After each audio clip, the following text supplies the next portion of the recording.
భారతదేశంలో grooming gangs activate అయ్యారండి. టీసీఎస్లో హిందూ అమ్మాయిలపై జరిగిన గ్రూమింగ్ వెనుక మలేషియాలో కూర్చున్న ఇమ్రాన్ అనే వ్యక్తి హస్తం ఉన్నట్లు ఎస్ఐటి అధికారులు ప్రకటించారు. ఎన్ఐఏ, ఐబీ, ఏటీఎస్ అండ్ రా రంగంలో దిగింది. ఇది జస్ట్ ఒక లవ్ ఆర్ గ్రూమింగ్ జిహాద్ కాదు, ఇట్స్ బియాండ్ దట్, అంతకంటే ఎక్కువ. భారత్పై కొత్త రకమైన యుద్ధాన్ని ఐఎస్ఐ లాంచ్ చేసింది. మీకు యూకేలో ఏం జరుగుతోందో తెలుసా?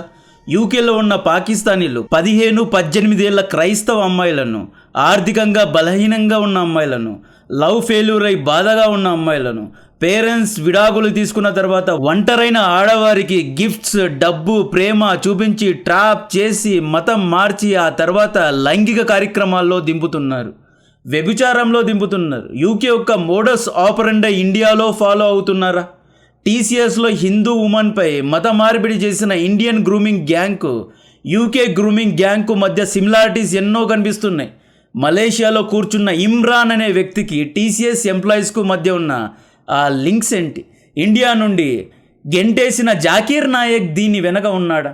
ఈ పోకిరి ఎదవల ద్వారా ఇండియాలో లాంచ్ చేసిన యుద్ధం ఏంటి అనేది ఈ వీడియోలో ఎక్స్ప్లెయిన్ చేస్తా. ఈ వీడియో చూస్తున్న అక్క చెల్లెలకు ఒక్కటే చెప్తున్నా, మన ఫ్యామిలీ, మన బ్రదర్స్ అండ్ సిస్టర్స్ కంటే మనల్ని ఎవరూ బాగా చూసుకోలేరు.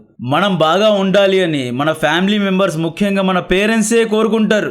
మిమ్మల్ని ఎవడూ వచ్చి బాగుపరచలేడు, ఎవరిని నమ్మొద్దు.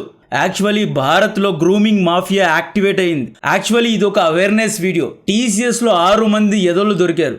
హెచ్ఆర్ నిదా ఖాన్ను కూడా పట్టుకున్నారు అండ్ ఈవిడను విచారిస్తున్నారు. ఈవిడ షాహీన్ షహీద్ గుర్తుందా? ఢిల్లీ బాంబ్ బ్లాస్ట్లో డాక్టర్ నెట్వర్క్ హెడ్ అయిన, జైషే మొహమ్మద్ ఉగ్రవాద సంస్థ అయిన సాదియా అజర్ అంటే మసూద్ అజర్ చెల్లి సాదియా అజర్ లాంచ్ చేసిన మోమినాత్ అనబడే ఒక ఉమెన్ ఉగ్రవాద సంస్థకు ఇండియన్ వింగ్కు లీడర్ అయిన షహీన్ షహీద్ను హెచ్ఆర్ నిదా ఖాన్ ఢిల్లీలో కలిసిందంట.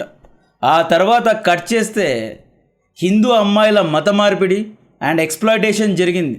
సో ఎక్కడో పాకిస్తాన్ ఐఎస్ఐకు అండ్ ఈ యొక్క గ్రూమింగ్ గ్యాంగ్కు లింక్స్ ఉన్నాయి అనేది క్లియర్గా కనిపిస్తోంది. టీసీఎస్ రాకెట్ బస్ట్ అయ్యి ఇంకా వారం రోజులు కూడా కాలేదు, అప్పుడే అమరావతిలో ఇంకొక కేసు వెలుగులోకి వచ్చింది. మహారాష్ట్ర అమరావతి డిస్టిక్లో massive sexual exploitation. Mohammed Ayaz అనే ఈ 19 ఏళ్ల కుర్రాడు 180 మంది అమ్మాయిలను ట్రాప్ చేసి లవ్లో పడేసి ముంబై, పూణేకు తీసుకెళ్ళి ప్రైవేట్ రూమ్స్లో వీడియోస్ తీశాడు. ఆ వీడియోస్ను పేరెంట్స్కు పంపుతా అని బెదిరించి డబ్బులు ఇవ్వమని బ్లాక్మెయిల్ చేశాడు. మొహమ్మద్ అయాజ్ ఏజ్ 19 ఏళ్ళు. ఇతనితో పాటు ఉజేర్ ఖాన్ అనే ఫ్రెండ్ ఇతనికి హెల్ప్ చేశాడు. ఉజేర్ ఖాన్ ఏజ్ 20 ఏళ్ళు. పరట్వాడ కోచింగ్ క్లాసెస్లో లేదా స్టూడెంట్స్గా ఉన్న మైనర్ అమ్మాయిలను ట్రాప్ చేసి ఆర్థికంగా బలహీనంగా ఉన్న అమ్మాయిలపై హంటింగ్ జరిగింది. వాట్సాప్, స్నాప్చాట్స్లో మెసేజెస్ పంపి ముంబై, పూణేకు తీసుకెళ్ళి ఉజైర్ ఖాన్ వీడియో తీసేవాడు అండ్ మొహమ్మద్ అయాజ్ వీడియోలో అటువంటి కార్యక్రమాలు చేసేవాడు. దాదాపు 350కు పైగా వీడియోస్ను రికార్డ్ చేశారు అండ్ ఈ వీడియోస్ను పేరెంట్స్కు పంపుతాన్ని బ్లాక్మెయిల్ చేసి ఎంతో డబ్బును లాగారంట. ఒకానొక రోజు ఈ ఇద్దరి మధ్య డబ్బుల విషయంలో గొడవ జరిగింది. ఉజైర్ ఖాన్ కోపంలో అయాజ్ వీడియోస్ను సోషల్ మీడియాలో రిలీజ్ చేశాడు. దీంతో ఈ ర్యాకెట్ను క్రాక్ డౌన్ చేసి అయాజ్ను అండ్ ఉజైర్ ఇద్దరిని అరెస్ట్ చేశారు. నిన్న అయాజ్ ఇంటిపై బుల్డోజర్తో దాడి చేశారు. మొహమ్మద్ అయాజ్ లాంటి వాళ్ళు ఎంతోమంది ఇండియాలో తిరుగుతున్నారు. జనవరి 2026లో లక్నోలో ఇలాగే లవ్ జిహాద్ చేసిన ఒక అబ్బాయి ఫోన్ చూస్తే ఫోన్ మొత్తంలో జాకీర్ నాయక్ వీడియోసే ఉన్నాయంట. వీళ్ళందరికీ జాకీర్ నాయక్ అనే వ్యక్తి గురువు అనమాట. ఈ గేమ్ ఎలా మొదలైంది, ఎలా ఎండ్ అవ్వనుంది అనేది చెప్తా. ఎన్ఐఏను రంగంలో దింపారు, ఏటీఎస్ను రంగంలో దింపారు. టీసీఎస్ ఆఫీస్లో ఫిబ్రవరిలో 6 మంది లేడీ ఆఫీసర్స్ మఫ్టీలో బీపీఓ ఎంప్లాయీస్ లాగా, హౌస్ కీపింగ్ స్టాఫ్ లాగా పనిలో చేరారు. దాదాపు 40 రోజులు ఈ 6 మంది Tausif Akhtar, Danish Akhtar, Asif Ansari and gang and Nida Khan చేసే కార్యక్రమాలను గమనించారు. అంటే వీళ్ళు నిజంగా గ్రూమింగ్ చేస్తున్నారా, కన్వర్షన్స్ చేస్తున్నారా అనేది చెక్ చేసిన తర్వాత సాలిడ్ ప్రూఫ్స్ తర్వాతే వీళ్ళను అరెస్ట్ చేశారు. నిన్న హెచ్ఆర్ నిదా ఖాన్ను కూడా అదుపులో తీసుకున్నారు. టీసీఎస్లో 4 స్టేజెస్లో గ్రూమింగ్ జరిగింది. First stage luring stage. Hindu అమ్మాయిలకు జాబ్స్ ఇప్పిస్తాం లేదా కొత్తగా జాబ్లో జాయిన్ అయిన జూనియర్ అమ్మాయిలకు తౌసిఫ్ అఖ్తర్, ఆసిఫ్ అన్సారీ ఎక్స్ట్రా హెల్ప్ చేసేవారంట. ప్రాజెక్ట్ అసైన్మెంట్స్ పూర్తి కాలేదు అంటే పూర్తి చేయడం, స్నాక్స్ ఇవ్వడం, బయట తిప్పడం, మంచిగా మాట్లాడడం, you don't worry we will take care అని చెప్పి చాలా మంచి వాళ్ళగా ప్రవర్తించారంట. ఆ తర్వాత మెల్లిగా ఇస్లాంపై ఇంట్రెస్ట్ వచ్చేలాగా ప్రవచనాలు చేశారు. సెకండ్ స్టేజ్ పేరు ట్రాప్. లవ్ ఫెయిల్యూర్ ఉన్న అమ్మాయిలను, పేరెంట్స్తో గొడవపడిన అమ్మాయిని, రిలేటివ్స్తో సరిగ్గా లేని అమ్మాయిని పూర్తిగా వశపరుచుకున్నారు. ఈ అమ్మాయిని ఫ్యామిలీ నుండి ఐసోలేట్ చేశారు. ఇది చాలా ఇంపార్టెంట్ ఫేస్. ఫస్ట్ వీళ్ళు ఫ్యామిలీ నుండి ఐసోలేట్ చేస్తాడు. మీ తమ్ముడు, మీ అన్న మంచోడు కాదు, ఎందుకు ఎప్పుడు నీ వెనకే పడుతూ ఉంటాడు, ఎందుకు మీ అమ్మ ఎప్పుడు నీకే కాల్ చేస్తూ ఉంటుంది, నీపైన నమ్మకం లేదా, నువ్వంటే ఎవరికి రెస్పెక్ట్ లేదు, నువ్వు అమ్మాయి అని చెప్పి నిన్ను సరిగ్గా చూడడం లేదు, మీ అన్నకే ఎక్కువ రెస్పెక్ట్ ఇస్తున్నారు అని చెప్పి ఫ్యామిలీ నుండి ఐసోలేట్ చేస్తాడు. అండ్ యూకే గ్రూమింగ్ గ్యాంగ్లో కూడా ఈ స్టేజ్ ఉంది. జాగ్రత్తగా అర్థం చేసుకోండి. ఐసోలేట్ చేస్తారు. ఈ అమ్మాయిని అండ్ అమ్మాయి యొక్క పేరెంట్స్ అర్థం చేసుకోరు, నీ బ్రదర్ అర్థం చేసుకోడు. నువ్వు ఇంటికి వెళ్ళొద్దు, మా ఇంట్లో ఉండు, నీ దగ్గర డబ్బులు లేకపోతే నాకు అడుగు, నేను ఇస్తా అని చెప్పి ట్రస్ట్ను గెయిన్ చేస్తారు, ట్రాప్ చేస్తారు. ఆ తర్వాత ఈ అమ్మాయి తన సుఖ దుఃఖాలను ఆసిఫ్ అన్సారీతో, డానిష్ అఖ్తర్తో షేర్ చేసుకుంటుంది అన్నమాట. అంటే చాలా ఓపికతో వింటారు. ఈ అమ్మాయిని పూర్తిగా లూర్ చేస్తారు, పూర్తిగా తమలో కలుపుకుంటారు. ఫస్ట్ ఫ్యామిలీ నుండి ఐసోలేట్ చేస్తారు. సెకండ్, హిందూ రిలీజియన్స్లో ఎన్నో దేవీ దేవతలు ఉన్నారు. శివలింగం హ్యూమన్ జెంటల్ షేప్లో ఉంటుంది. ద్రౌపదికి మల్టిపుల్ రిలేషన్స్ ఉన్నాయి. కృష్ణ ఒక రోమియో అని చెప్పి భక్తి నుండి దూరం చేస్తారు. థర్డ్ స్టెప్ కంప్లీట్ కంట్రోల్ అనమాట. ఈ అమ్మాయికి శాలరీ హైక్ ఇస్తాం. అరే ఇంత బాగా పనిచేస్తున్నావు, ఇంత తక్కువ శాలరీ వస్తుందా, డోంట్ వరీ, మలేషియాలో పెద్ద జాబ్ ఇప్పిస్తాము, లేదా మలేషియాలో ఒక పెద్ద కంపెనీ ఉంది, మా అన్న అక్కడ ఉన్నాడు, అక్కడికి ఒక మంచి ఆఫర్ ఇప్పిస్తా అని చెప్పి నమాజ్ చదివిస్తారు. బీఫ్ తిను అని చెప్పి బలవంతం చేస్తారు. సెక్యువల్లీ అంటే లైంగికంగా ఫేవర్స్ తీసుకుంటారు. ఆ తర్వాత ఒకవేళ అమ్మాయి సరిగ్గా రెస్పాండ్ అవ్వకపోవడం లేదా కోఆపరేట్ చేయలేదు అంటే ప్రైవేట్ వీడియోస్ను ఫ్యామిలీస్కు పంపుతానని చెప్పి బ్లాక్మెయిల్ కూడా చేస్తారు. బాగా చదువుకున్న బీసీఏ, బీటెక్ చదువుకున్న, డిగ్రీ చదువుకున్న అమ్మాయిల్ని మార్చేస్తారు.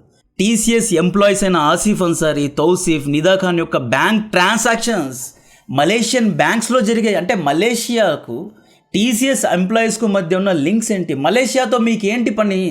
నిదా Khan is just and BPO company HR. ఈవిడ శాలరీ 30 or 40,000 కంటే ఎక్కువ ఉండదు. ఈవిడకు మలేషియాకు మధ్య ఉన్న లింక్స్ ఏంటి? ఈవిడ అకౌంట్లో మలేషియా నుండి డబ్బులు పంపారంట. ఎందుకు పంపుతారు?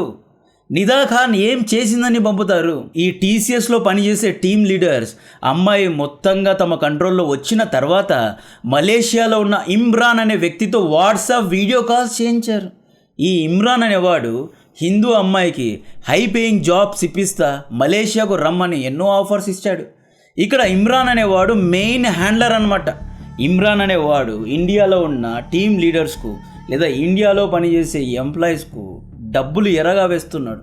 హిందూ అమ్మాయిలను హంట్ చేయమని చెప్పి చాలా పెద్ద ఆపరేషన్ లాంచ్ చేశాడు. ఈ అమ్మాయిలను మలేషియాకు పంపుతారు. వీళ్ళ యొక్క సాఫ్ట్వేర్ స్కిల్స్ను వాడి భారత్లో ఉగ్రవాదం చేయడానికి వాడుకుంటారు, లేదా వ్యభిచారంలో పంపుతారు అనమాట.